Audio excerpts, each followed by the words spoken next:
Great. Hi, everyone. Welcome. We are here today with Frank Forencich.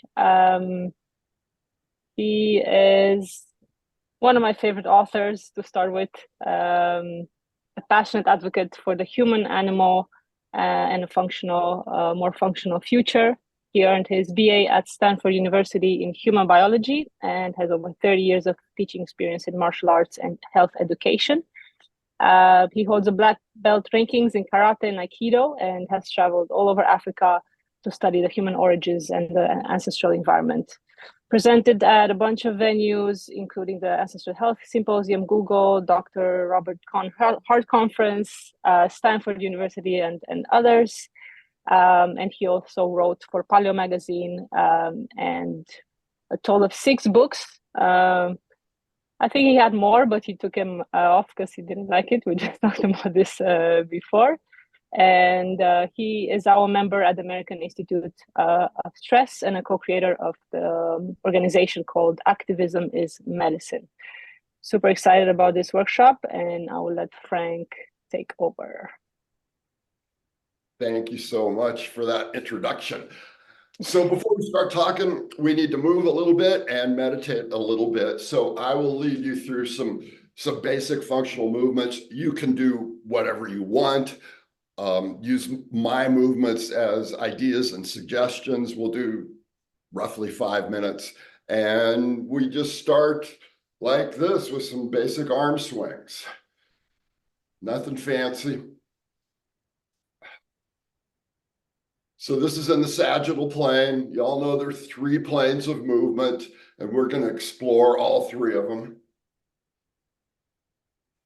And you can move your feet however you want here. So you can try all these moves in different stances with different steps if you have room to do that.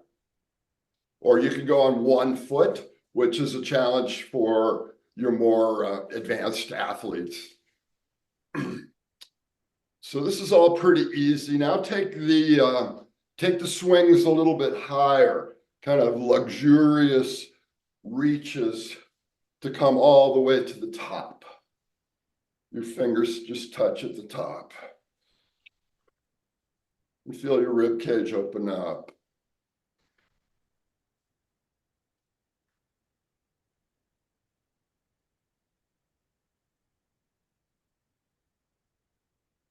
This is part of what I call a movement snack. So rather than thinking in terms of a big, long 1-hour workout, I'll do this several times during the course of the day. It's a great antidote for all the computer time. Okay, shake out your shoulders, throw them up. Kind of dance around, get the bounce going. Yeah, very nice. Shake your arms like a rock climber would. Good. Shake your legs. Nice. Okay, those swings now continue on the diagonal. So same basic idea, a little different plane.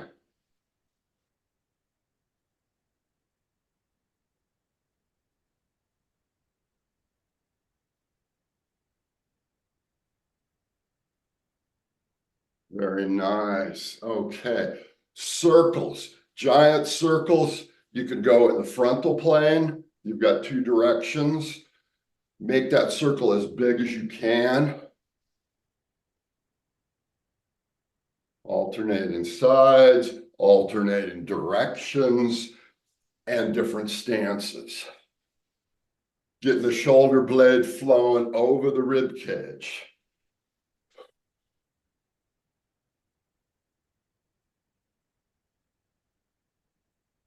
Good. Now, wax on, wax off. You remember the movie, right? The Karate Kid.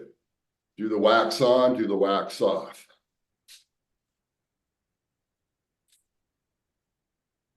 And people say, well, that's easy.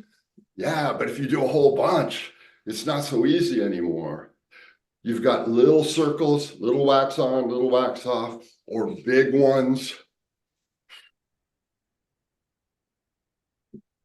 And you've got, of course, 2 directions. on, wax on. Good. And relax. Alternating shoulder rotation. So medial and lateral rotation at the shoulder, but we get complementary one side to the other. So this feel. And if your hips don't move, it's just kind of upper body isolation, but now get your hips involved. So the idea here is that hips talk to shoulders.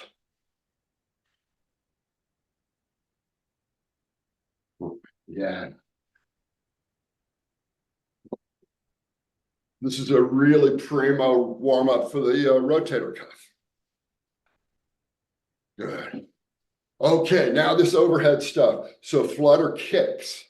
This is like the flutter kicks you would do in a swimming pool with your feet, only it's just for your hands. Reaching high and keeping that flutter going.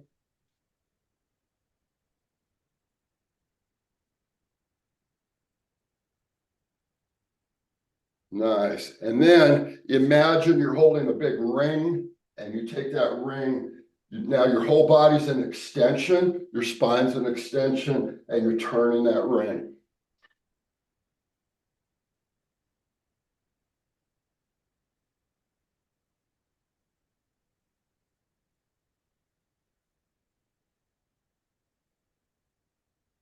Lift your sternum up.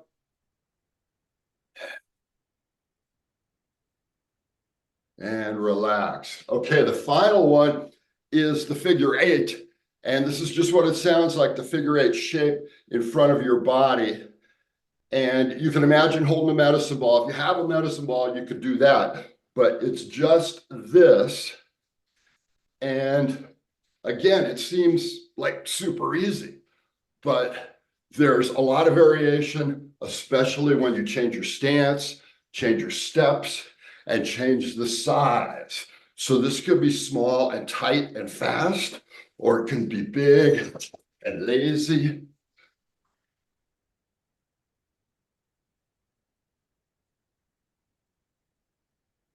Notice that has these two diagonals are like embedded in it. And this is the martial arts stuff. So you've got this, this, this, this. Breathe strong with that.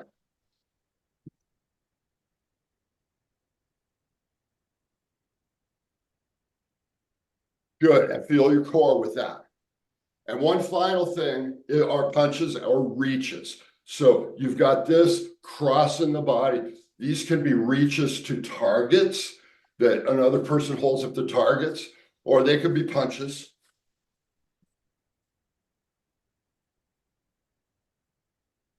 Lots of breath with this.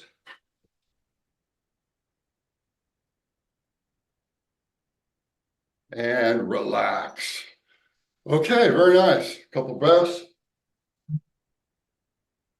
And now we'll move on to our meditation. And this is something we'll talk a little bit more during a session, but for now, we'll just sit for a few minutes, observe your breath, and let your body relax, let it do what it wants to do. And we'll just be quiet for a few minutes.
Okay. Very nice. Okay. So moving on here, I'm going to share my screen and take us into our presentation, which is right here. And like so. So welcome. I'm really excited to be doing this. This has been in the works for a long time. And first thing I would say is we had talked about this as being coaching for the young human animal, which is good. But everything I'm going to tell you today has to apply to everyone because it works for everyone regardless of your age. So whoever you're coaching, I think you're going to find some good ideas here. And here's roughly the plan for the day. So we've done our introduction, we've done our light movement and meditation. We'll do a series on the presentation here, the first half, maybe 40, 45 minutes. Then we'll have time for a break, another presentation, and so on. And since we have a small group, feel free, you can have questions or comments anytime during the presentation. There's space for that, and also at the end. So don't be shy about raising your hand or whatever you want. Frank, can you tell us about your logo? Oh, my logo. Well, yes, actually, there's a bit of a history there. That is the cauticus that physicians have used for, I think, centuries. And the idea is that the snake wrapped around the staff, the snake is symbolic of transformation. And what I've done is taken the ancient symbol of the cauticus and put some earth colors onto it. So that's the origin of that. And you actually see this all over the medical world, but that's my own variation of it. So these are some of the shapes that we just did. And what I find really interesting about this little layout is that it gives you a million possibilities for movement right off the bat. You don't really have to know that much if you have these shapes on hand, because now you can lead people through. And this is great for physical education starting at a young level. You just start with the shapes, and then you add the various steps and the various stances and the various planes. With these shapes here, you can come up with thousands of possible movements. So you almost don't even need to know anything. You can just go with the shapes and they can be your guide. The one on the lower left is particularly interesting. We didn't do that this morning yet, but that retrograde loop has incredible power in it. So look for these. Little origin story about how I came to be doing this. This is the early 1980s. This was in California, a shopping mall dojo that I participated in.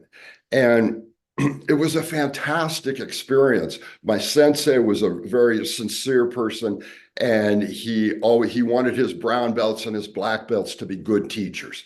So that's what started me on this journey. He said, I want you to be you're the best teacher you could possibly be. And so I took that to heart and I ran with it. And I think that gives me kind of an outsider perspective on a lot of the coaching and movement arts and sports, because I have one foot in that world and one foot outside. And it really kind of helps my perspective. And then, of course, I went to Africa several times, went out with the Bushmen, got really interested in human origins and these big picture ideas about what it means to be human, what it means to live in the ancestral environment, what it means to live in the modern human environment.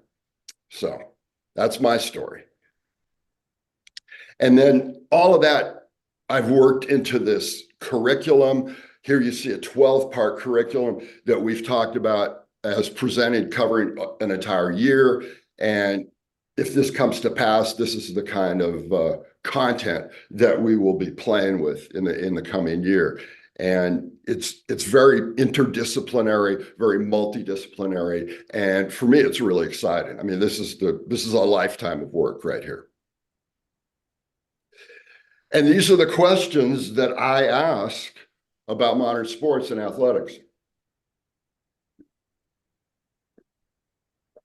And it's all about relevance and meaning. How can we make sports work?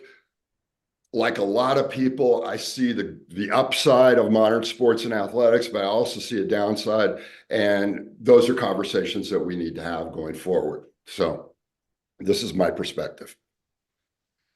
And coming from the world of biology, I really try to think like a veterinarian. So rather than asking how can my athletes succeed in a particular sport, I ask how can humans learn to live in the world? How can we thrive? What does this animal need to thrive in the modern world? So in other words, I start with the beginner's mind. I try to start from scratch and say, what does this animal need? And that's a very fruitful inquiry, I think. Okay, so with that said, I want to start with the state of the animal. How is the modern human animal doing? And of course, it's a mixed bag. Some people are doing really well in the modern world, but a lot of people are suffering. And you have to start with this. You have to start with our ecological crisis because that determines the course of everything. And that crisis is intensifying. Things are getting worse. And this is the biggest problem on the planet right now, the problem of the biosphere, the problem of ecosystems, the problem of forests and oceans and fresh water and soil. All of these things are going to impact everything that we do, and it's all unavoidable. There's a tendency, I think, for a lot of coaches and sports fans to think about athletics as operating in this independent realm, but there are no independent realms anymore. That we can't think of sports in that way. So this is Naomi Klein. She's a prominent writer. All other problems fit inside this problem. In other words, the biosphere is the alpha problem of our time. And if we fail at that, we fail at everything else. So again, there can be no independent disciplines. There can be no islands in this. If we fail at this, we fail at everything else. Now, here's another way to look at our predicament. These are, as I see it, the three circles of life support that surround the human body. And the first circle, of course, is habitat, because that's going to provide our air, our water, our food, everything for us. The second circle, since we are hypersocial primates, is people and our communities. And the third circle is, you might say, story and narrative, our sense of meaning and purpose that's contained in culture. And these are the three things that keep us alive. But if you look deeper, you realize that we have dysfunctional relationships at all of these levels. A lot of people have dysfunctional relationships with their bodies, and we definitely have dysfunctional relationships with habitat. We look at habitat as simply a resource to be exploited. We have dysfunctional relationships at the level of tribe and community, and dysfunctional relationships. A lot of people don't even have a guiding narrative or sense of meaning and purpose. As a culture, as a people, we don't have a unifying narrative of why we're here on the planet. We don't have a unifying narrative of what kind of path to take going forward. So this is our predicament, and this also is a map, a guide for how we might find a way forward by promoting these three circles of life support.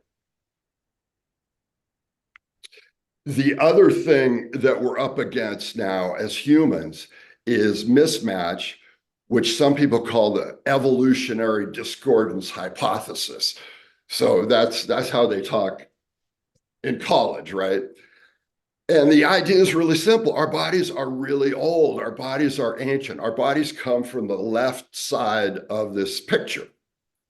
We grew up, so to speak, in these wild, outdoor, natural environments. We spent 24/7 in these types of environments. So every detail of our anatomy, our physiology, our psychology, and even our spirit to some extent is the way it is because of that experience in these wild, outdoor, natural environments. And now, in the blink of an eye, we're being forced to live on the right side of this picture in a completely different world. And a lot of people call this an alien environment, which I think is an accurate description because it's alien in so many ways. It's an alien physical environment, but it's also an alien social environment. It's an alien psychological environment. It's an alien threat environment. In other words, the stresses are totally different. So what we're doing, we're working with people, we're working with human animals that are living in a different world, in a different context. And we have to keep that in mind going forward. Now, I took this picture of the Hadza Bushmen in Africa, and I photoshopped them into a modern downtown cityscape. And this is us. This is basically us. We are hunter-gatherers at our core. And now we're trying to live in this world with a completely novel set of demands. And we're unprepared for this. We're unprepared by evolution for this, but we're also unprepared because our educational systems really aren't directed at this. So this is our predicament. And it's a real mixed bag, isn't it? Because it's definitely stressful. And for some people, it's a form of trauma. Maybe it's a creative opportunity, but however you see this, you have to take it seriously because we are living out of context in a lot of ways. And this is a challenge right now.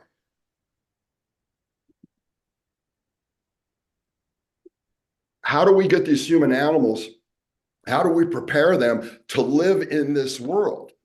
Can we develop a curriculum, a program for living that will help them succeed here? And I don't think we have that curriculum. Most of our academic training and our sports training is developed with different objectives. And we don't have a single overriding focus to help people succeed in this type of environment. And again, if we had the time and the resources, we would develop that from scratch. But right now, we're struggling to do this.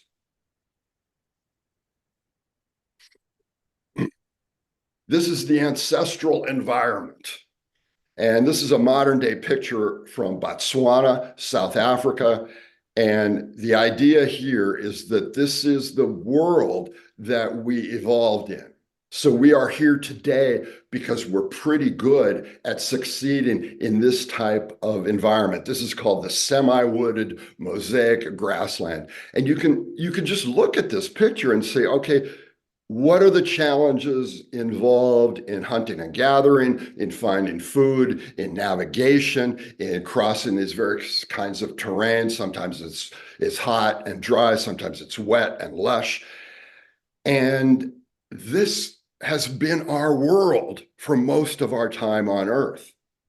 And for most of our time on Earth, this didn't change really very much at all. We have this 300,000 year history as Homo sapiens. And for the vast majority of that time, things did not change from year to year or from generation to generation. There wasn't innovation. There wasn't novelty, really. The weather would change, the animals and plants would change, but that was it.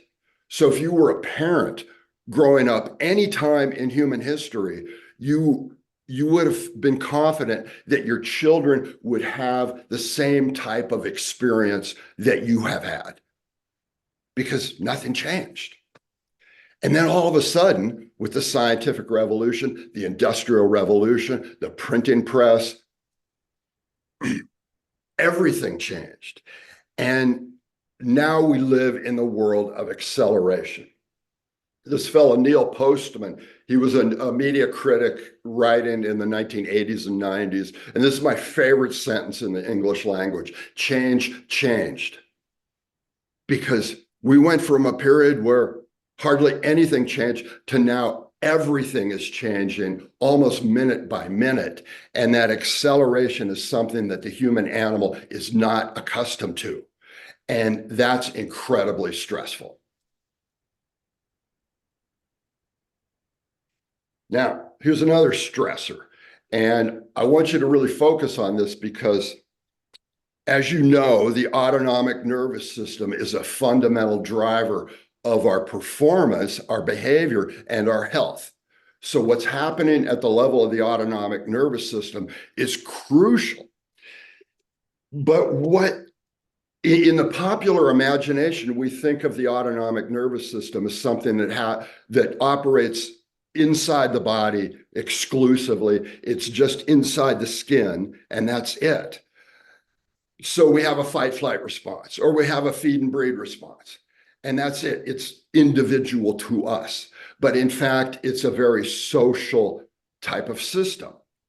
So now on the left here, imagine that you're going out with a tribe of hunters and gatherers.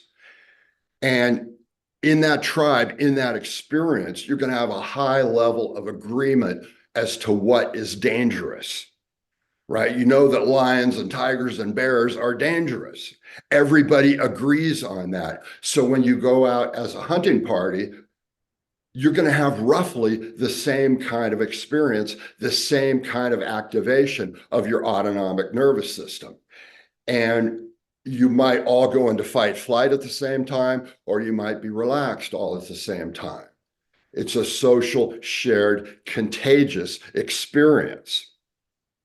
And that's a good thing, because in that state, it's easy to come to consensus on what to do, what kind of behaviors to have. But now on the right, this is a modern cityscape, and people are having wildly different autonomic experiences. The people in this picture now, some of them are deep in fight flight, some of them are relaxed and they're more in feed breed. And so now wildly different experiences, wildly different physical reactions to the environment, and almost impossible to come to consensus because you don't even agree on what's dangerous. So this is part of the human condition now, and it's extremely stressful. Now, the short answer to this is that team sports, I think, are really valuable here, because when you have a team sport, you can have that sense of autonomic unity that you wouldn't have otherwise. So we'll talk more about this at length. So again, remember the autonomic system, it's a binary on-off system. It's a teeter-totter. So what we have in the modern world is that we've traded episodic stress of our hunting and gathering origins for chronic stress. And for a lot of people now, the autonomic nervous system is stuck in this chronic activation of fight flight. And you can kind of assume that when people come into your system, that they're going to be chronically stressed, because most people are. Now, here's another challenge of the modern world. Stress is not equally distributed across the population. This is Michael Marmot, who's an epidemiologist, and he went around the world looking at studies of health in comparison to social rank. And what he found was that if you're of higher rank, you're almost certain to have better health than people of lower rank. And the way he put it was that health follows a social gradient. And this has something to do with affluence and the ability to access, for example, medical care or gym memberships, or you can buy better food, that kind of thing. But it's also a stress thing, because if you are of higher rank, you have a greater sense of power and control in the world, greater control over your circumstances, and so you are less stressed because of that. So again, you have to assume that people coming into your system are going to be stressed, and they're going to be stressed to different degrees depending on their rank in the hierarchy. Cortisol flows downhill. There's a lot of injustice to this also. So it's not just stress, but it's also trauma. A lot of you will have heard of Gabor Mate. He's like our leading teacher in the world of trauma. And he's a guy who really understands the effect of the modern environment, the effect of predicament, the effect of context and stress on the organism. And what he has done is help us understand how many people around us have been traumatized. So again, you can assume that when people come into your system, they are probably chronically stressed, and they may well have been traumatized along the way. So that's our predicament. Now, taking a step back, looking at how we know the body and what culture tells us about the body. And for that, I take another big picture view. So for most of human history, indigenous people, native people have held nature-based cosmologies. And it doesn't matter whether you're talking about Africa or Siberia, Africa, North, South America, same thing, nature-based cosmologies around the world. And then this change happened. Now, this is a cartoon version because there's obviously a lot of variation here, but two big cultural trends began to emerge. And in the East, we saw this intense focus on skill. Now, this may come as a surprise because when we think of Eastern traditions, we think of Buddhism, we think of Taoism, and these traditions, we believe, are all about accepting the world, giving up our attachment to the world, and easing into a state of meditative bliss. And all of that is true. That's a big part of the Buddhist tradition. But the ancient Taoists and the Buddhists had a lot of interest in skill development. They had, if you read the ancient texts, the Tao Te Ching, the Chuanzi, these are almost guidelines to athletic performance. So these people in the East have been thinking about athletic excellence for thousands of years. And that's a fantastic tradition to draw on. And it tells us a lot about our relationships with the body in the modern world. But over here on the other side of the planet in Europe, a very different tradition emerged, the scientific tradition, where the focus was not on skill, but on knowledge, power, and control of the world. A completely different idea and a completely different orientation towards the body. So now we get things like exercise science, a completely different approach. So we could spend a lot of time on this, but for now, I would encourage you to look at the Eastern traditions and that history of skill development and what it means, what it might mean for us in the modern world.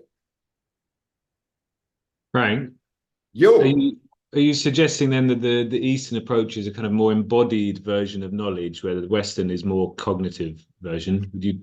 Exactly. Yeah. And I think the Eastern one is more valuable for us as coaches and trainers, whereas the Western version comes up with some great ideas that are incredibly useful in certain situations, but it also has a real shadow side, a downside, and I'm going to talk about that right now.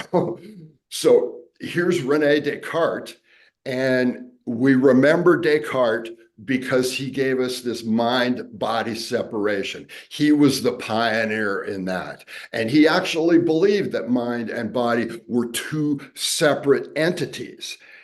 And for a lot of people, that's crazy talk now, because we know that mind and body, modern neuroscience knows without question, mind and body are simply two aspects of the same thing. Descartes was very wrong about a lot of this. And it's fascinating for us as body people to know a little bit of history here. When Descartes was a young man, he wanted to be a great philosopher. That was his ambition. And he said, okay, I'm going to be a skeptic. I'm going to doubt everything. That was a lot of people were interested in skepticism at that time. And he said, I'm even going to doubt the sensations coming from my own body, because there might be an evil demon, and that evil demon might be pumping false sensation into my brain. And how would I ever know? So that was the philosophical thought experiment that he began with. And so he didn't even trust his own body, which is a pretty wild thing. And it's a pretty crazy thing, I think. But his influence was vast, and it still exists today in the modern university. We still consider physical education to be a minor discipline at the university at best. So the Cartesian legacy is still with us. And we see it in popular culture. Right? Sherlock Holmes, the rest of me is mere appendage. No native person would ever talk this way. No indigenous person would ever talk this way. The chief function of the body is to carry the brain around. Wow, what a horrible relationship with the body. And yet we worship, a lot of people worship Thomas Edison as this great innovator, but he had a really dysfunctional relationship with his body. Yeah, and we consider that like a normal modern approach to the body. And it's not healthy. This is the Eastern approach. So they had this focus on skill, and they even had a word for it, wu wei. Yeah, this idea of being so skillful, of moving through the world, that you could be moving powerfully and effectively with no effort. And this is what we see in great athletes. This is what we see in great musicians. And it's been around, this idea has been around for thousands of years. So we need to revisit this, wu wei. Okay, so backing up once again to the neuroscience.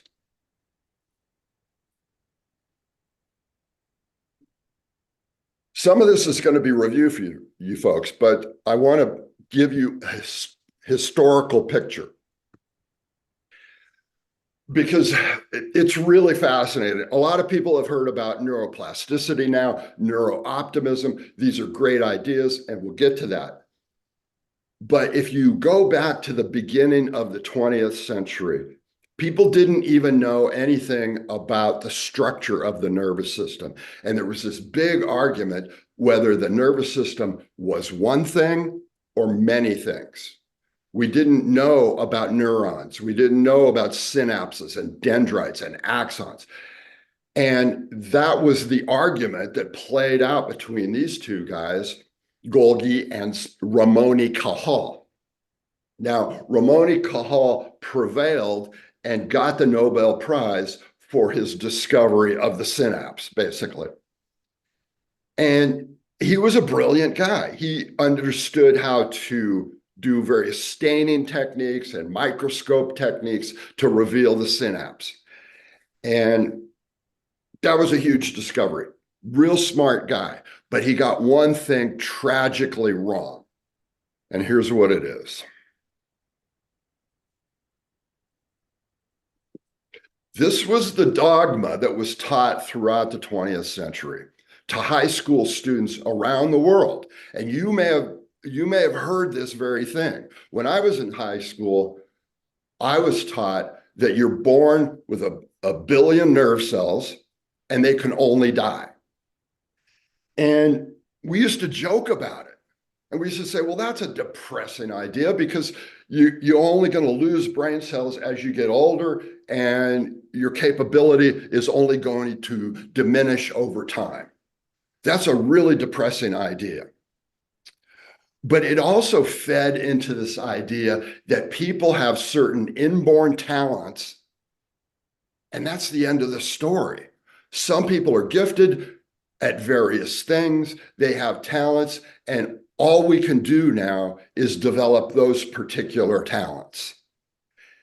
And this had ripple effects all across society and all across culture. So what happened was we started with all this widespread intelligence testing, aptitude testing, athletic testing, especially in the Soviet Union. And this happened around the world, all under the assumption that people have inborn talents and there's nothing you can do about it. You might be able to develop those talents, but that's it. So that's why today we call this a fatalistic doctrine. But that was dogma throughout the whole 20th century, and it was a big sideshow. It really missed the point. Now we know better, and now we know that the nervous system is actually this incredibly dynamic organ. And we talk about neuroplasticity and neurooptimism, and it's a very optimistic idea because it tells us, wow, we could actually do or learn just about anything if we know the formula. And we know how it works now. And I'll lead you through the steps. But the idea here, and we hear this all over the place now, cells that fire together, wire together. Yeah, the more you activate a synapse, the more you activate a neuron, the more likely it is to, in effect, bond to the next one down the line. That's really exciting. But to be more precise, it's circuits that fire together, wire together. And we know how it works now. So I'll give you the three main processes that are involved in neuroplasticity. And the first one is LTP, long-term potentiation at the synapse. And this is fascinating because, first of all, we didn't even know about the synapse not that long ago, but then we discovered that synapse is incredibly active. And remember, there's trillions of synapses in the human brain, and they're scattered throughout the body. So what happens at the synapse really matters. So from left to right, you have the electrochemical activation of the nerve cell and this wave that propagates down the axon, releasing these vesicles that go across the synaptic cleft to the membrane on the downstream neuron. And that membrane is not just a dumb piece of tissue. It's incredibly active. If you activate it, if you stimulate it one time, nothing happens. If you stimulate it a second time, really nothing happens. A third, a fourth, a fifth time, now things start to happen. A sixth, a seventh, an eighth time. Now that membrane starts to become more permeable and more receptive to what's going on. And eventually, with enough repetitions, that membrane becomes wide open to what is happening. And that's the cellular basis of learning. The more repetitions you bring to that synapse, the more permeable it becomes. That's really interesting. That's really exciting. So LTP, that's one of the main pillars of neuroplasticity. The other part here is the wrapping around the axon of the nerve cell. And this is myelin. And we've heard of myelin, but it's really interesting to know that myelin, it's not just a passive wrapping around a nerve cell, it's an actual living cell itself. And the more you stimulate that axon, the tighter the wrapping becomes, the greater the insulation becomes, and the faster the impulse will travel down the axon. And again, the more you stimulate that cell, the tighter the wrapping, the faster the travel of the impulse. That's astonishing because it's happening all the time in our brains, in our bodies, and throughout life. It's always waxing and waning. And the third part of neuroplasticity is cortical remapping. So the classic example here is if you start to play a musical instrument, the brain, the area of the cortex will either expand or contract in exact proportion to whatever part of the body you're using, whether it's sensory or motor. So you'll look at a patch of the cortex and it typically becomes enlarged in somebody who picks up a musical instrument and learns to play it, because now they're using more sensation and different types of motor activity. So this remapping of the cortex, that's part of the plasticity. And these things taken together show us how dynamic the nervous system really is. In fact, some people say, well, by the time you finish listening to this sentence, your brain will have changed. That's how active the system is. And all of these processes are use dependent. This is neuroscience talk here, right? They're driven by experience. And this is why I always say experience is the language of the body. And that puts our job description in a new light, because we aren't just coaches, we aren't just teachers or trainers. I like to think of us as being experiential designers, because our goal here is to create experiences for our students and our athletes that turn on this neuroplasticity in just the right ways. So it's always about creating experiences. Even Hippocrates got this. That which is used develops. Hippocrates this is over 2,000 years ago. And Hippocrates didn't know anything about the nervous system, but he had the intuition that this is how the body worked. And he was right on the mark with that. So all of this takes us to the master formula, which you already know this. There it is. That's the key to human learning right there. And it doesn't matter whether we're talking about athletics, sports, music, or even academic excellence. It's the same thing. Now, the only variations here are how you periodize it, how much rest, how many reps, that kind of thing. But what interests me here is quality.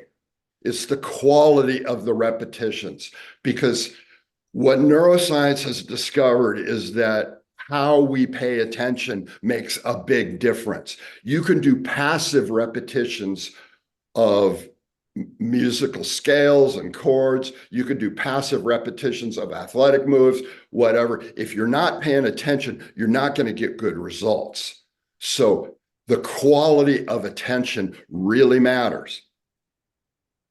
And that brings to light, well, here, this is a typical example. Now we're talking more and more about neuroplasticity. Both these authors point to the same thing. They look at champion athletes around the world, and they both came to the same conclusion, is that it's deep or deliberate practice that makes all the difference. A passive, superficial kind of practice just doesn't work very well. And that puts us in a weird position in the modern world, because there is so much pressure now in modern culture to make everything convenient and easy and shallow. There are so many distractions now that it's harder and harder to come up with deep or deliberate practice settings and environments. So here's a typical example in the modern gym. The modern gym is all about shallow practice, because you've got the music on really loud, everybody's on their phones, people are reading newspapers, whatever it is, people are not fully engaged in what they're doing. And this is very close to being a total waste of time, because unless you are authentically, deeply engaged in what you're doing, you're not going to get the neurological transformation that you're after. So we need to fight back against this kind of thing. Here's an example of a traditional art and deep practice. So if you go into a traditional Japanese dojo, there is zero tolerance for distraction. There's zero tolerance for cell phones. There's zero tolerance for coming in late or leaving early, or, any kind of distraction. No, they understood this hundreds of years ago, that if you want to make a transformation, you have to be paying intense attention to what you're doing. And this can be a good model for us. So all of this wraps up with Richard Feynman. And you may not know this name. He was a physicist, a brilliant man who studied quantum physics in particular. And later in life, he put it all down to his hard work. He said, I put in the repetitions, I did the work, I studied hard. There are no miracle people. And I fell out of my chair when I read that, because it's so true. And it's so consistent now with what we know about neuroplasticity. It's the hard work that makes the difference. It's the intense concentration that makes the difference. Yes, there are some people who seem to have great aptitude and are really good at learning. Yes, but in general, this is a truism. There are no miracle people. This is a sentence that I would plaster up on my gym wall. I would put it in my clinic or my classroom and remind young students, yes, it's all about doing the work and putting in the repetitions. The problem is that we worship these so-called miracle people. We have a celebrity culture, and we only see the tip of the iceberg. When we don't see all the training that people do. We don't see all the repetitions and errors that are along the path. We only see the ultimate performance, and we enshrine that in culture. And so a lot of us believe that there are miracle people, but that's a mistake. And it's important to remind young people of this. No, there are no miracle people. So anyway, that's my part one wrap. And I say we take a little break and come back in 5 minutes and do part two. And if you have any questions, hang around, because I'll be here through the break. Thanks, Frank.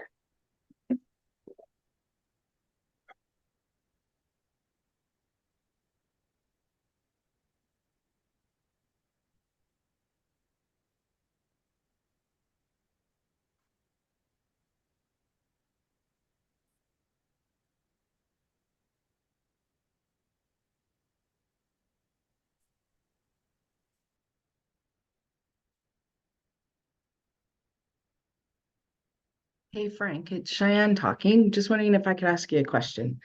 Absolutely. And you might address it later on, but like my focus, I work at a university. I'm a clinical counselor, so therapist to varsity teams, but I also coach a basketball team in high school. And so my focus is a lot of team sports, and maybe you'll talk a little bit about that. But when we look at, like, one of the things that resonated, well, a lot is resonating with me, but that picture of the cityscape of all these humans going in their different directions. And then Right. you've got that the tribe, the Botswana tribe, that is together going on a sort of a united purpose. I see this a lot, that there's an expectation of coaches, possibly, or even athletes, that they're coming in from that cityscape and they need to automatically be that tribe. And there is no points in between that bring that tie together. And the focus is outcome. Like, hey, of course we're united because we want to win. We want to get to playoffs or whatever. But there's a real disconnect between getting them from that cityscape to the tribe. Right. Yeah, I hear what you're saying about this focus on destinations. And Mhm. I will talk about that a little bit at the end. Yeah, perfect.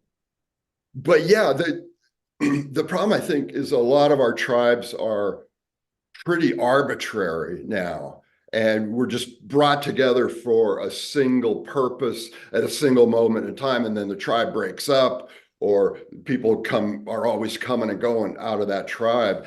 And that's pretty unnatural too. I mean, if you think about our experience as hunter-gatherers, you grew up in a tribe and you're with that tribe pretty much your entire life.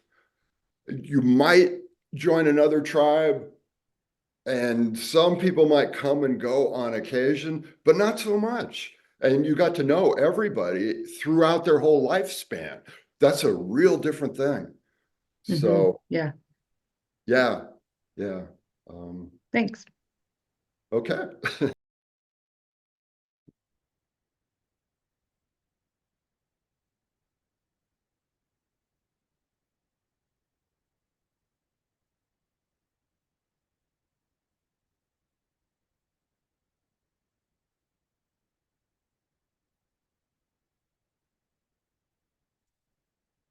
Okay. Are we ready for part 2?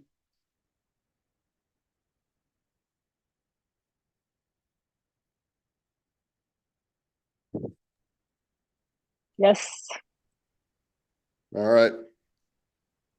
Everybody with us? Okay, part 2.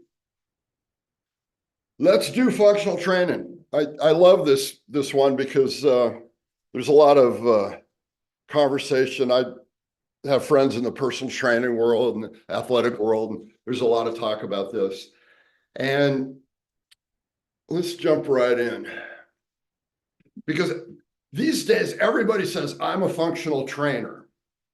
And in the world of popular fitness, people seem to believe that a functional exercise, a functional movement, is anything that has something to do with a BOSU ball or a physio ball. And if it's balancy, then it's therefore functional. But we don't think about it much beyond that. So I want to offer you some possible definitions here.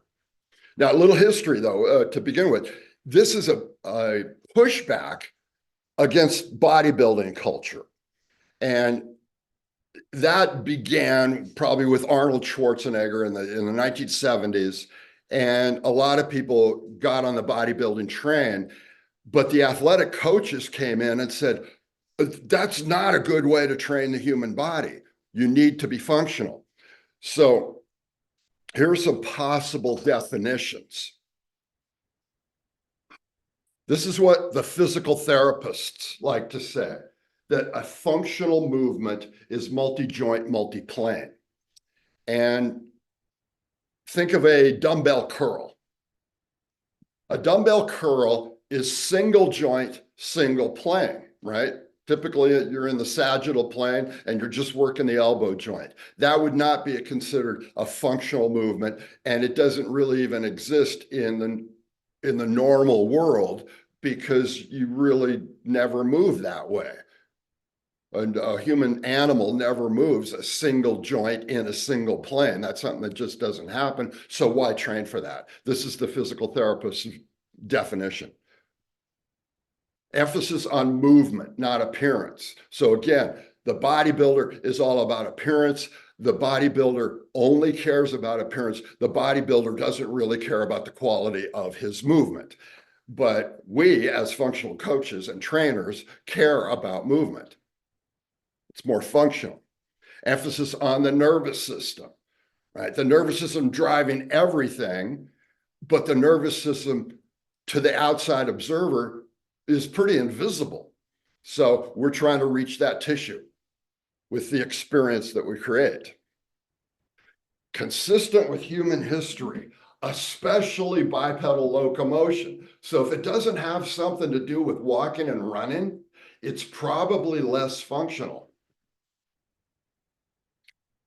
And real world challenges. So this is kind of a loose definition here. It depends on who you're working with and what their ultimate objectives are.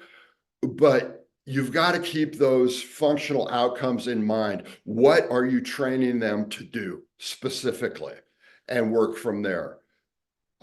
Get over the bodybuilding paradigm that's everywhere.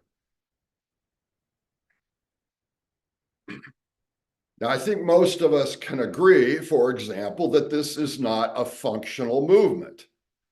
And here's why. It's in the sit-in position. So how often do you need to be strong and athletic in the sit-in position? What are you training for here? This is not a functional practice. And number two, the quads don't even work that way in locomotion. When you're walking or running, that's not what the quads do. The quads do not contract concentrically like they do here. This movement has nothing to do with real world experience. At best, this kind of movement will build hypertrophy in your quadriceps. That's all, but it has no relevance for the athlete. And unfortunately, these kind of things are everywhere. So somehow we have to get over this. In the popular imagination, people think that this is how you do it, but no, this is not how you do it. And so this is one of my pet peeves in training. The other one has to do with stretching. And I'm starting to come to the conclusion that stretching is pretty overrated, and that we're doing too much of it, and that it's really kind of counterproductive in the long term. And we could talk more about that, but that's my reading of the research, and also my experience in looking at other primates. So going to Africa, going out in the forest with the chimpanzees, you never see them stretching. They just don't do that. And if they don't do it, why should I? So I'm really starting to question the whole practice of stretching. Now, you may or may not know this name, Vern Gambetta. He has long been considered one of the fathers, or now grandfather, of functional athletic training. And this is what he tells people right out of the gate: work movements, not muscles. The body is, you might say, designed for movement. We're not designed to fire individual muscles. That's not how it works. And this is something that Bruce Lee understood. This is something that Baryshnikov understood. Both of these guys knew something about anatomy, to be sure, but it was always the quality of their movement that mattered most. The key principle in all of this has to do with kinetic chains, not individual muscles. So if you're doing an athletic movement of any kind, trying to utilize as much of the body as possible.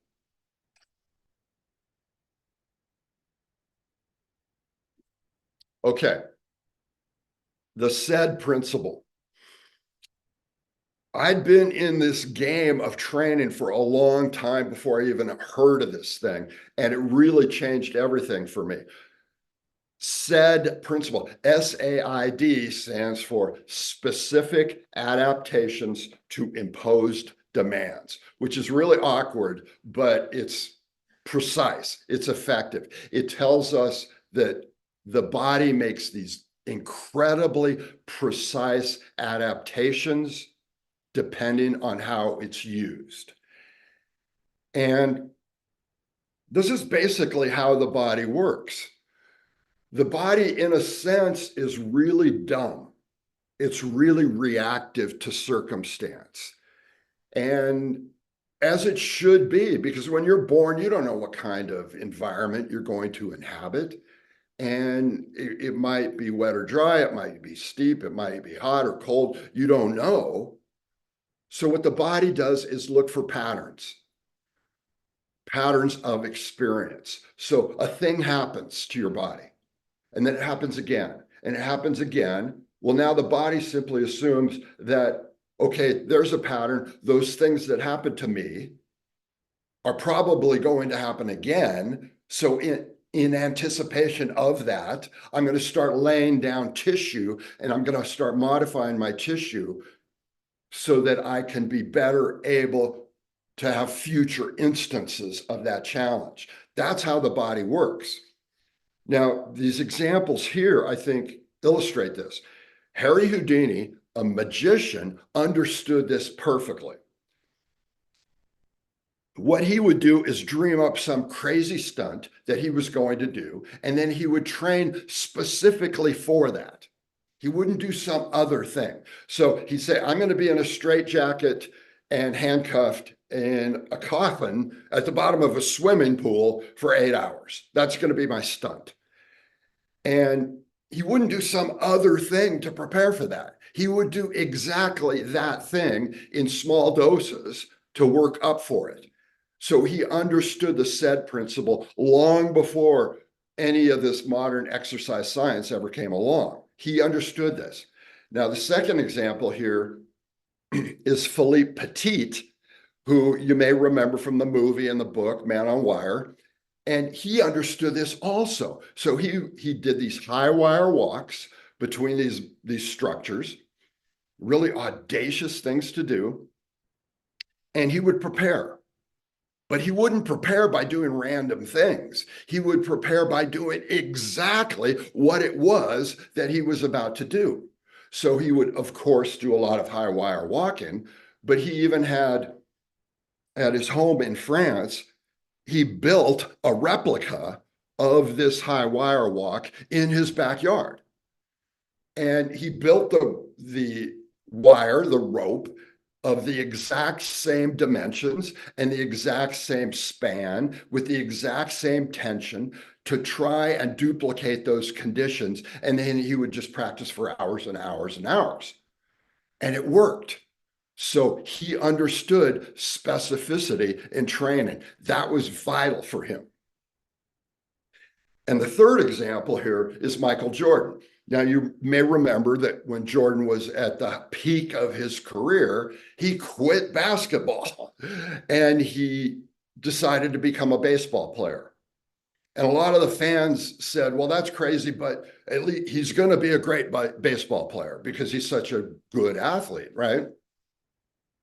But this neuroscientist said, well, no, this isn't going to work because the challenge of throwing a ball through the hoop, through a stationary hoop, is fundamentally different from hitting a ball that's in motion.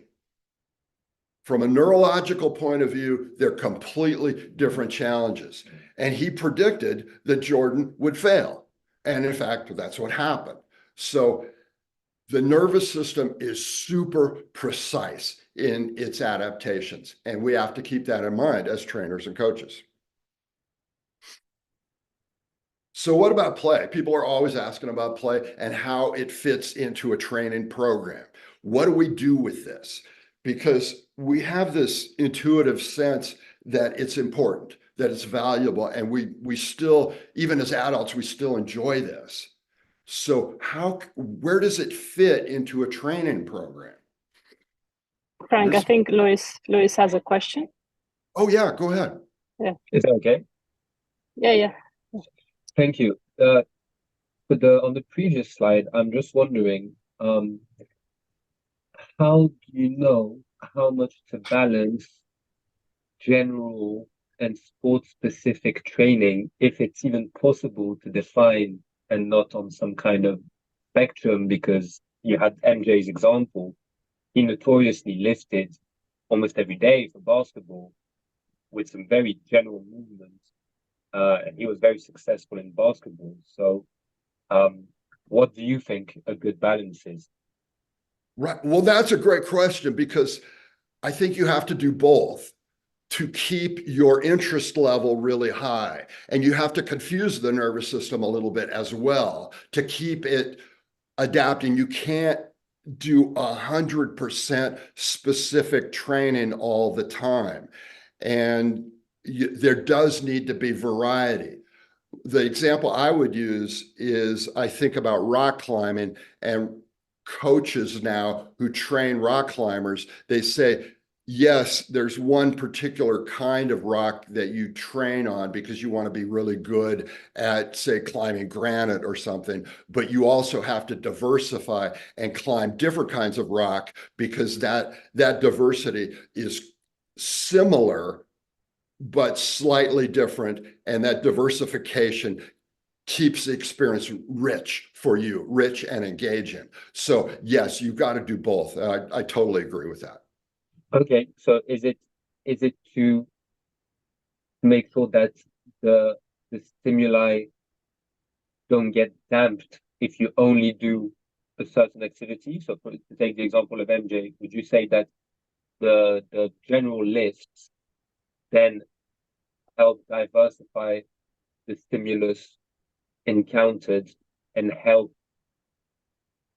his muscular adaptations not decrease? Right. Yes. I think what the diversity is essential for the nervous system to respond and to keep the attention levels really high.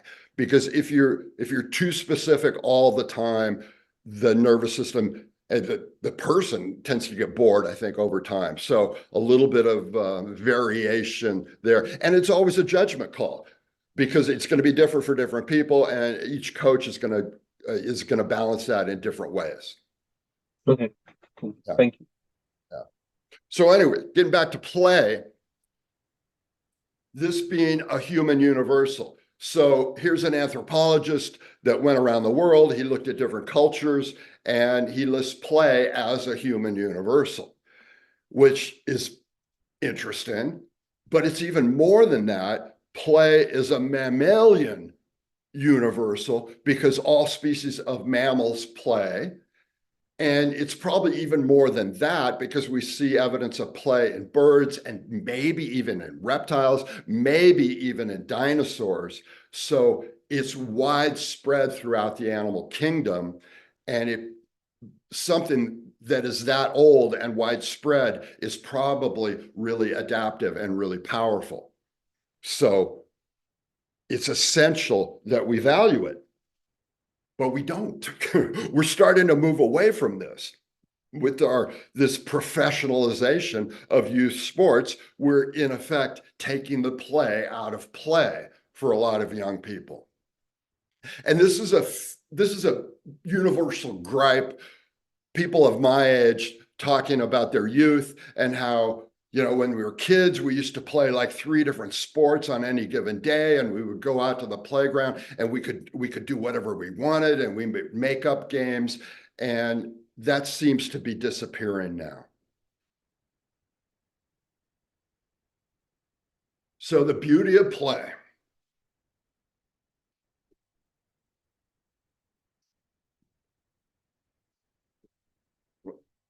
False endpoints. The most famous example of this is Dick Fosbury going over the high bar backwards. And this goes back to the 1960s. Fosbury was being playful on the track. And at the time, everybody went over the bar forward, so sort of a straddle type of approach to going over the bar. Fosbury said, well, I'm going to try this other way. He was being playful. And of course, that blew everything wide open. And now, he went on to win a gold medal and set all these world records. And now everybody goes over the bar backwards. And the source of that was this play impulse of Dick Fosbury. So it works. Now, play is a really hard thing to study, especially in humans, because we play in a lot of different ways. And it's hard to nail down, and you can't do play deprivation studies in humans, but we can do it in rats. We can do it in rodents. And this is what's fascinating and disturbing, because you can take young rodents and you can deprive them of play by isolating them from their social group when they're growing up. So they have this developmental window whereby they typically do rough and tumble play with one another. And if you take them out of that setting, they won't have that experience. So that's play deprivation. But then what happens? Well, then you reintroduce those play-deprived rodents back into the population, back into their society. And what happens is you see they have what are called persistent social deficits. So in other words, they become really passive and withdrawn, or they become aggressive and hostile. They don't know how to negotiate conflict in their social group because they never learned how to play. They didn't have that rough and tumble play when they were children. And so now they are dysfunctional as adults. And this is really disturbing because in effect, this is what we are doing with young people today. We're depriving them of play, and then we reintroduce them, so to speak, back into society as adults. And we shouldn't at all be surprised to see these persistent social deficits, people who are withdrawn and passive or aggressive and hostile. And it's ominous what we're doing here. Here's another thing that we miss out on when we don't play. These are two things that animals learn when they play. Role reversals. In a normal childhood, this is what you see. You chase me, then I'll chase you. So that's a fluid behavior. You're taking on different roles during a play session. Isn't that a good thing? Because then that's something you can apply when you're an adult, because now you can have fluid behavioral roles, which is ideal. It's essential for being functional as an adult in society. But if you don't have that experience, you're more likely to have a rigid behavioral style. This one, self-handicapping, this is what you see with dogs. Now imagine a big dog playing with a little dog. The big dog doesn't try to win by being more powerful and be bigger and stronger. No, what does the big dog do? The big dog turns down the intensity of his body because the thing that's more important is the play. The big dog isn't trying to win the game. The big dog is trying to maintain the play. That's what's important. So he withdraws some of his power. And this is an essential quality for adulthood as well. And we miss out on that. I'm going to take a quick break because I have to put my dog out. Speaking of dogs, come on, out, out, come on, out. Come on.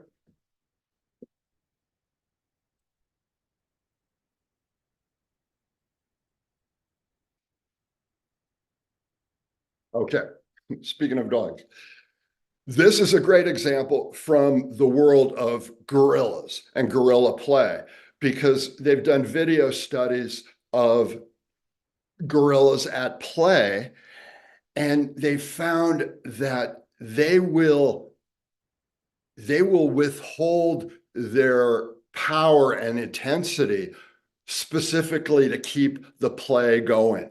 If they are in danger of winning a game, they will ease back to keep the play going. So this is across the primate world, this self-handicapping, and that's a valuable skill for us as adults. Okay, rhythm. This is a big part of the training process. And this is all about the body because, well, the bodies are fundamentally rhythmic.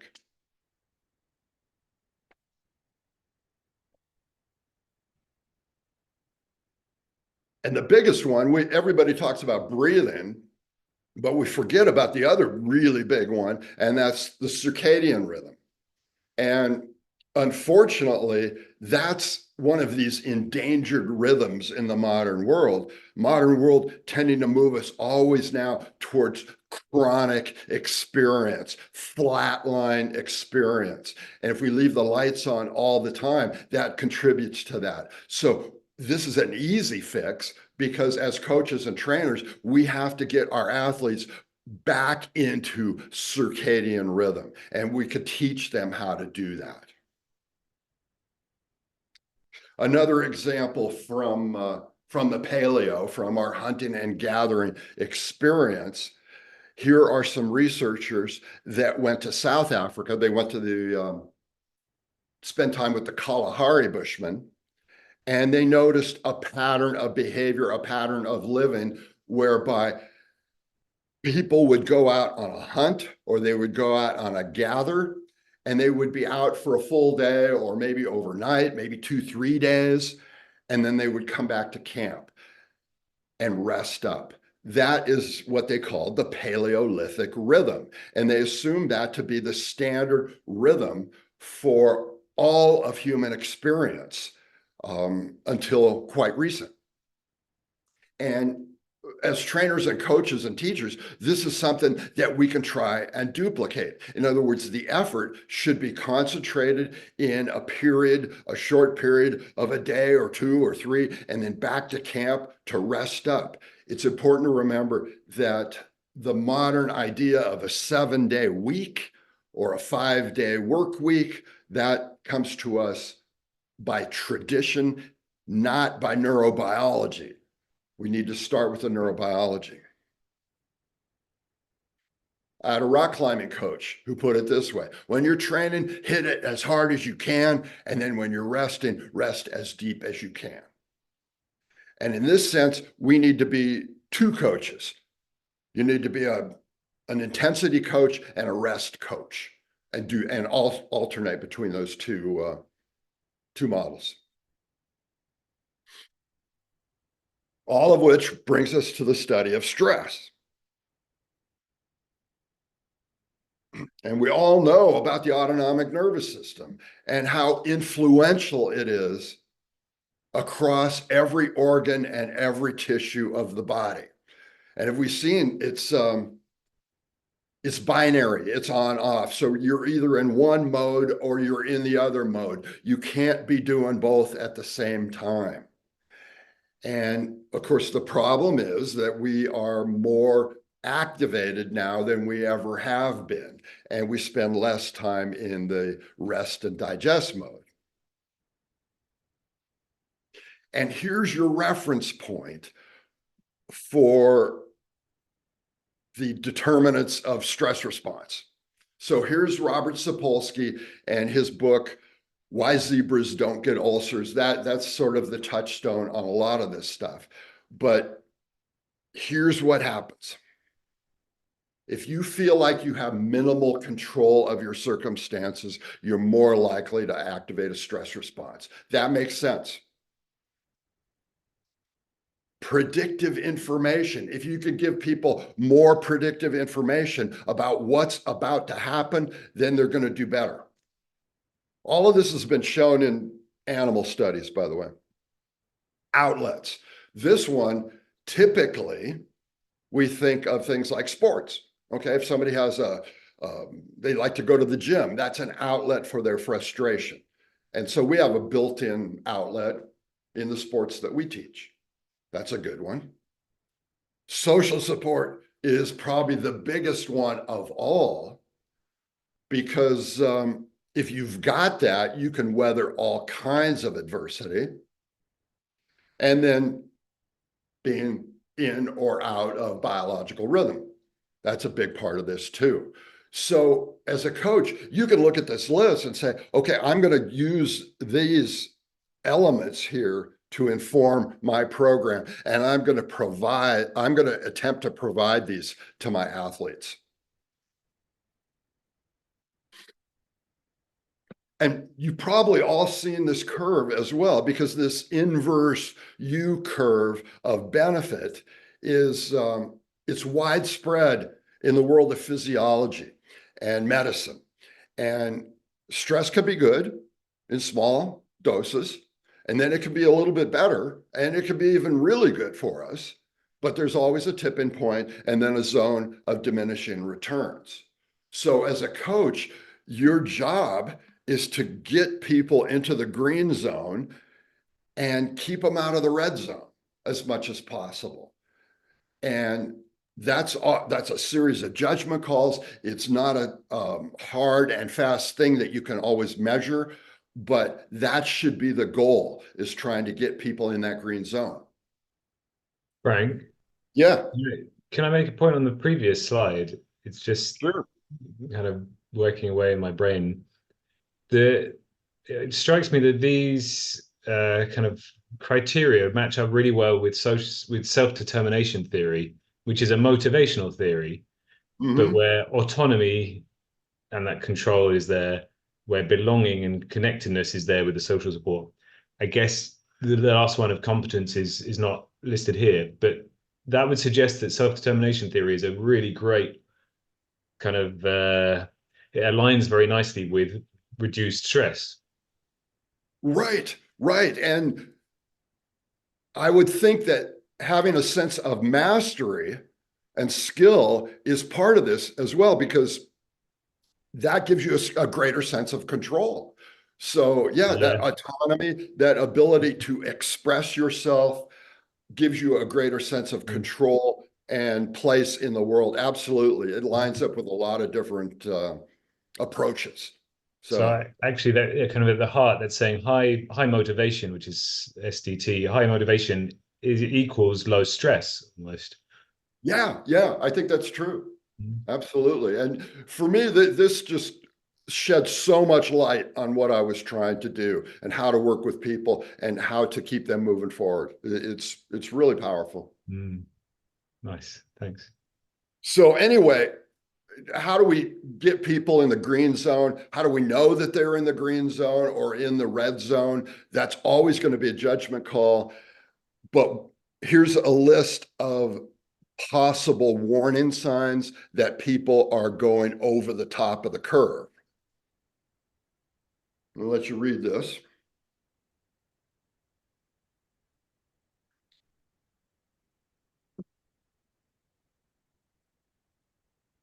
So some of this is obvious, but a couple of those words there are noteworthy. Anhedonia is when people stop taking pleasure in things that they normally enjoy. And neophobia is when we become afraid of new things, of novelty. Those are both warning signs that people are under too much stress. And there you have waning enthusiasm, which is the opposite of high motivation, right?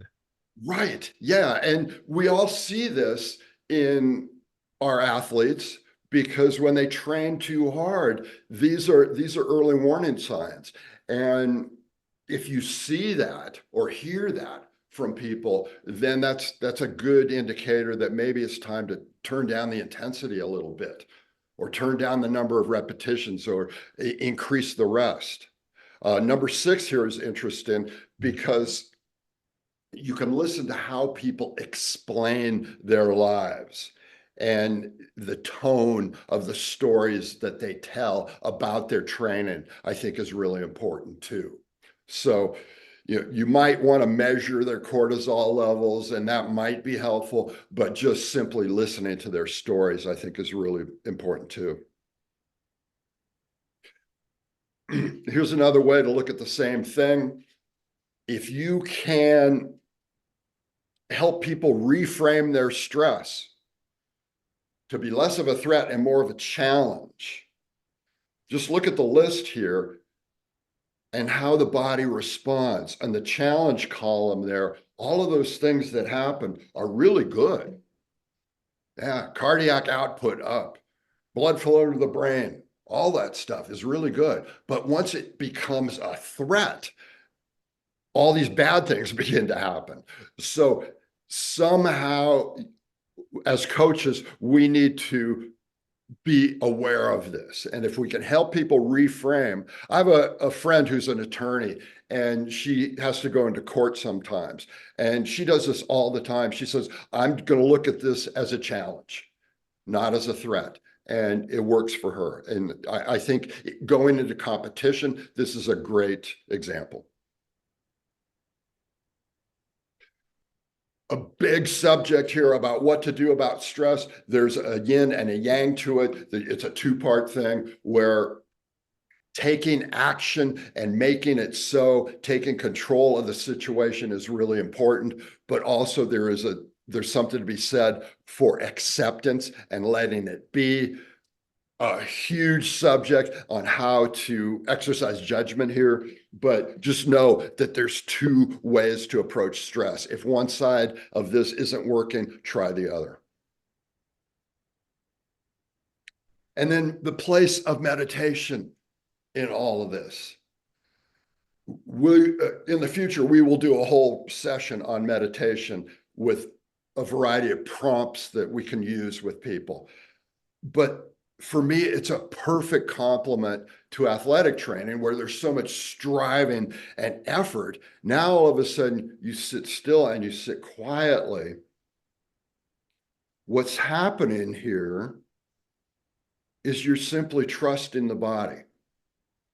You're saying you're going to have all these sensations and ideas that come into your head, feelings in your body, whatever it is. Your attitude's going to be, okay, I trust my body. Whatever it comes up with is okay.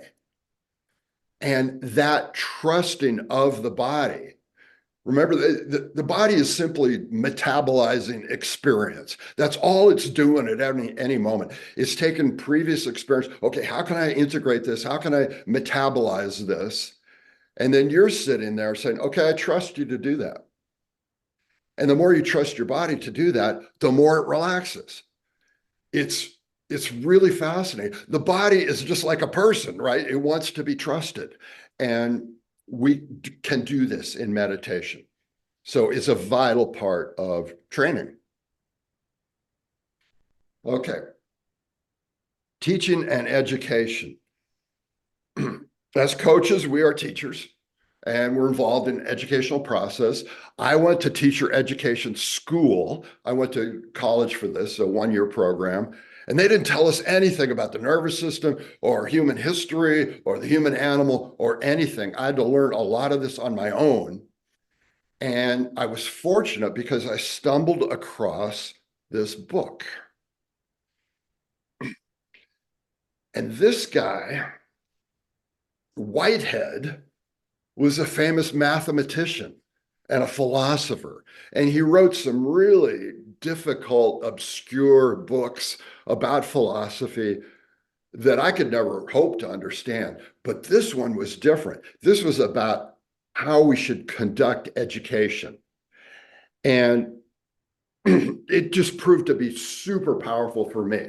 Because at the time, I was hearing a lot of arguments between people who would advocate for more discipline or more freedom in education and training and coaching and that kind of thing.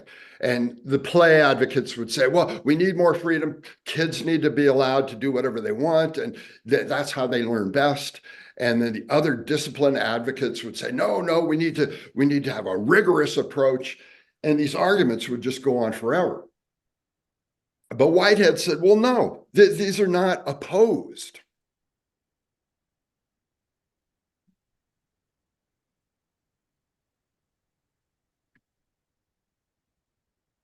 So he resolved this dilemma. And he said, look, let's just make an oscillation here. This makes sense because now you can have this natural rhythm. One phase of that rhythm is discipline. The other one is freedom. Move back and forth between those two. That's the key. And so all of a sudden, the arguments just go away, and you can have both in proportion, in rhythm, in oscillation. It makes perfect sense. So what Whitehead said was that there are two phases. Here's the precision phase.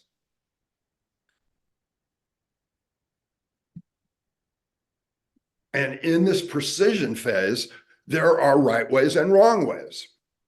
definite truths to be known.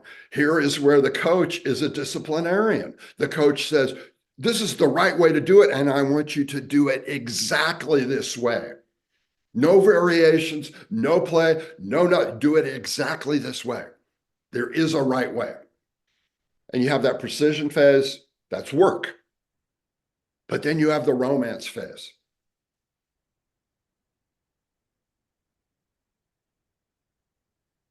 Yeah.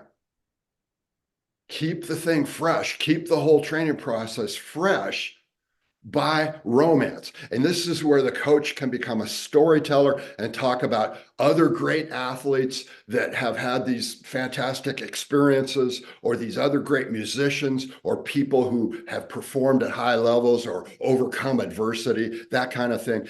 This is where the storytelling comes in. So now the athlete, the student, can have a fresh and exciting perspective on what they're doing.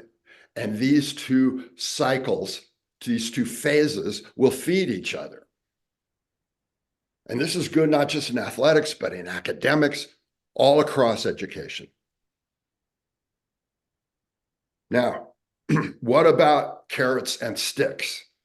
This is super vital for anybody who's involved in education, especially now in the modern world. Alfie Kohn, this is one of my top 10 books. Alfie Kohn writing about rewards. And he's a classroom educator. He's not a coach, exactly. But everything he says applies to what we do, because rewards fundamentally change the nature of the activity. If you reward people for doing something, it can be a distraction from what they're originally trying to do. And as he sees it, modern education has devolved now into this system of stimulus and response.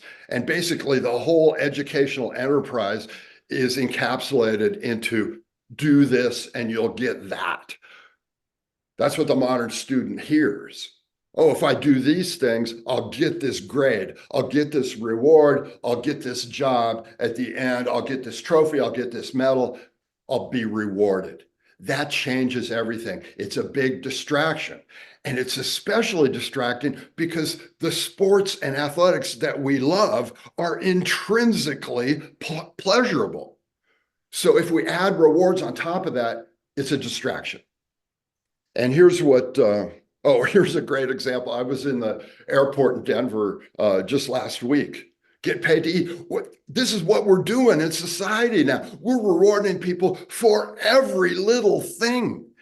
And we're becoming like these stimulus response machines that we forget how much pleasure there is in basic human living. You know, the big argument that we hear all the time, well, we need to reward people to motivate them. And Alfie Kohn says, well, do rewards motivate people? Yes, they motivate people to seek rewards. And that's what's happened over the last 100 years in modern society. We've become a reward-seeking people and a massively distracted people. So the cure here is to focus on the autotelic nature of our disciplines, our practices, our professions. What's intrinsically rewarding about what we do? And sports are perfect for that because people love to do them. Yeah. So now, the martial art model, I just want to make a quick pitch for this because for me, this has been the most powerful educational experience that I've ever had. Getting a bunch of people together in a highly focused setting, everybody acting in parallel, doing roughly the same thing. That's a really exciting experience. Now, I know you guys aren't all martial art teachers and you're not going to do this, but you can borrow some of the ideas or even some of the tone from this. And it starts with the dojo rules. So the dojo is the training hall. The dojo is the place where people go to practice. And around the world, every dojo has a set of rules. And they're all based on this. You got to have respect for the people involved, the process, the learning process, the training process, and the place itself. Got to keep it simple, clean, and orderly. Full end-to-end participation. So if you come to my dojo, you can't come in late. You can't leave early. You're in the Japanese tradition, you're expected to be on the mat at the appointed time, ready to train. Sensei is not responsible for warming you up or having you come in late and distracting everybody else. No, in the Japanese tradition, you're expected to be on time, ready to go. And you're not leaving early. You're not bringing your cell phone. You're not talking with other people. You're just focused on the training. Everyone works with everyone. We naturally gravitate towards our friends. That makes sense. But this is a fundamental part of the training. And it's good for us because everybody's body is a little bit different. Everybody's body behaves a little bit differently. So that's actually a rich, good training process in and of itself. And as a teacher, as a coach, we can model this. Work with everybody in your class. Come ready to learn. And why am I talking? W-A-I-T. Yeah, in the Japanese tradition, if you're a student in a martial art class, you don't really talk at all during the session. And if you do talk, you're allowed to talk only about what is specifically happening at that moment. So you might talk to your partner about, grab me stronger or weaker, whatever it is, but this is the model. And it works because it tells people that this is an important thing, that this training process is valuable and it's special. It tells the body that this is a good time to focus. And you might remember John Wooden. He said basically the same thing. He wasn't a martial artist and he didn't think of himself as a sensei, but he kind of was. He was a coach. And he started out this program at UCLA where he trained all these high performers with the set of Wooden's rules. And they're the same thing. He made the expectations clear at the outset. And you can look this up online. There's actually more than 3 of his Wooden's rules, but it's the same tone. It's the same idea. Set the expectations ahead of time. People know what they're going to be engaged in, and then keep the discipline to the practice. For Wooden, it was all about the quality of practice. Life lessons. Coaches love to do life lessons. And if we had more time, we would dig into this. But I would just say there's so many life lessons you can bring to this. But I would just start with this one: proportion, balance. These are themes that you can bring into your training. They're all over the ancient world, the indigenous tradition. It's all over the medical world. The dose makes the poison, hypo and hyper. And we know that this is important. And yet,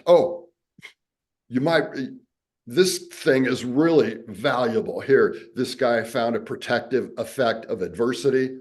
A little bit is good. A little bit more is really good. Too much, obviously, is a problem. But we're up against this hyperbolic culture. And Salazar, great runner for a while. He was a great runner for a very short amount of time because he pushed himself too hard. And I'll just let you read that.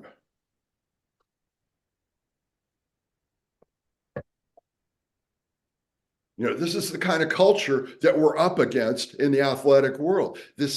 We glorify this dysfunctional relationship with the body. We take these people as great athletes and great warriors, but they're actually pretty dysfunctional. Same thing here. Ryan Hall.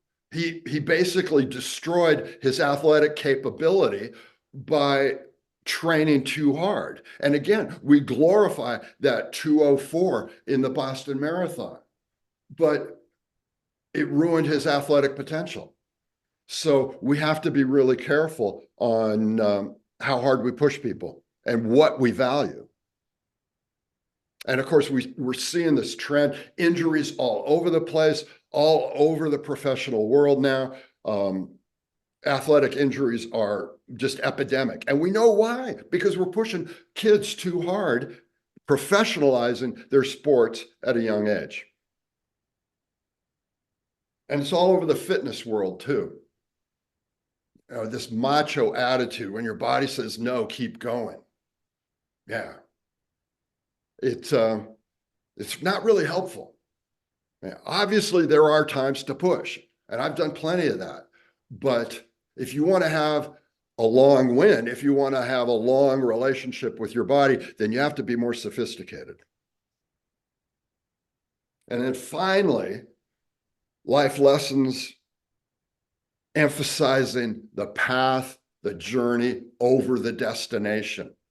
This is all over the spiritual traditions, but it's also a theme. If you go back to John Wooden, this was his teaching. John Wooden was all about the path, the journey, and the value of practice. He de-emphasized competition. He de-emphasized winning games. And what do you know happened? They won a lot of games. So putting the emphasis on quality practice and how people show up. That's really what we're teaching people, because their sport is going to come to an end.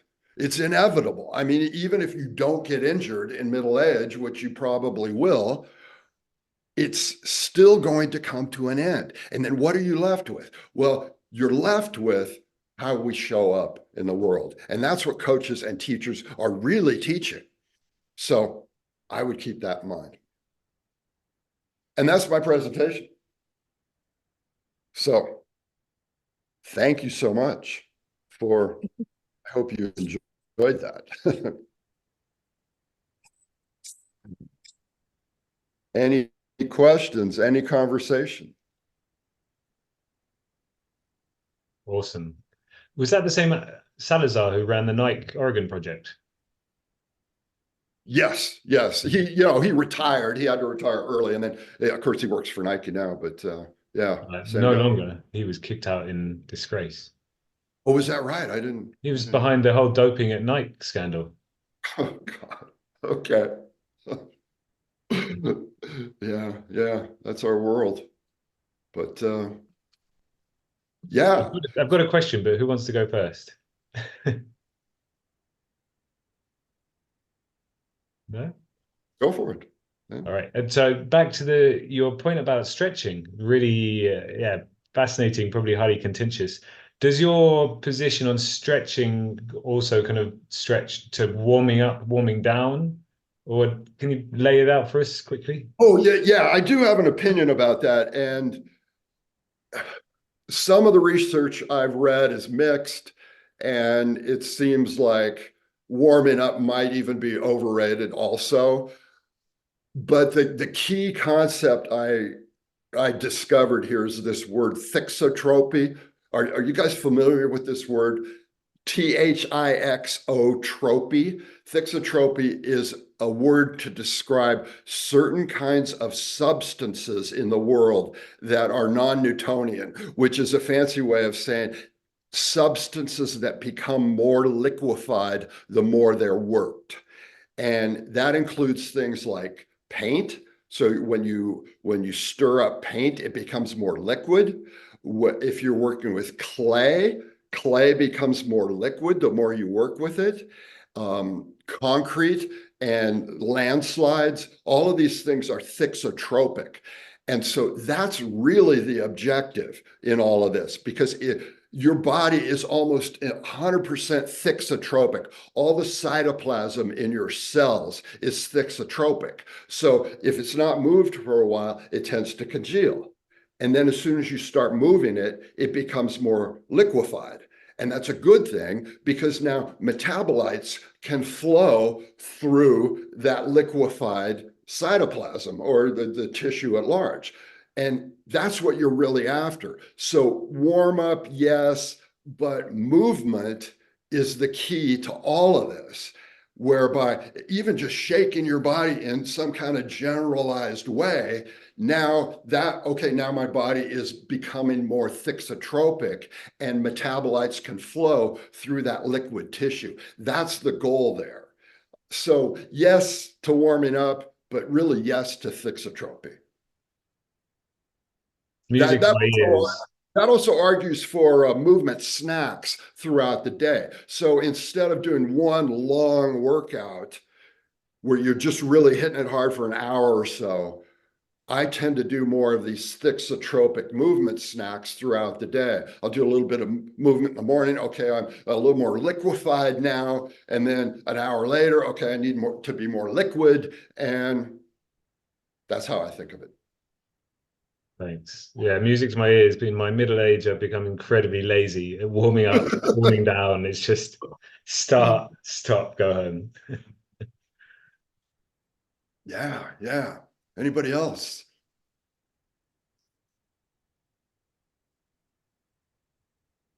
Okay. Well, I would just say that stay tuned. I have something. Oh, yeah. Can I ask you something? So I also come from martial arts, and we have been having with the other coaches quite a debate about kids' belt grading lately. And when you were talking about rewards, so we have one coach who sees a reward like a belt grading as a reward, like every kid has to get the belt, and we have coaches who say like they have to earn it, and if they don't earn it, they shouldn't get it. But then the other coach is afraid they will start quitting sport. So what is your opinion on that? Right. Yeah. And I've heard that in a lot of different ways, and you end up, there's so many opinions on that. What happens is sometimes you end up with these kids who are like 14 years old and they have a black belt, which doesn't really make any sense because they haven't even been around for very long. So what is helpful to me is to remember how the very old traditional practices were. And in that, and a lot of people don't know this story, you would start in the martial arts, they would give you your white belt, and they would say, you wash your uniform, you wash your training gi, but you don't wash your belt. And you keep putting it on day after day, year after year. And after a while, the belt gets really worn and dirty and it turns black. And that is evidence of the fact that you have seniority because you put in your time on the mat. So it wasn't exactly a reward. It was more like proof that you've been around for a long time. You've done your time, you have put in your time on the mat, and now people can see that. And so the modern belt ranking system, that didn't even come to pass until after World War II. And it's a new invention. So I prefer the old thing. I have a belt that I wear, but I've worn it for years and it got really dirty and old. And now it's proof that I've been around for a while, but so is my gray hair. So, yeah, thanks. Thank you. I loved what I heard, Frank. I had to miss some of it timing wise, but I'm going to listen to the rest of it on the recording, and I have now got a ton more references and books to look up. So thank you, and no thanks, or thank you, and I'm now really kind of got even more books to read than I had to start with. But no, I love the richness of your references and the sort of weaving of that together. So lots of long wind. Yeah, absolutely. Yeah, and the whole idea of the long win is key to all of this. So I really appreciate that.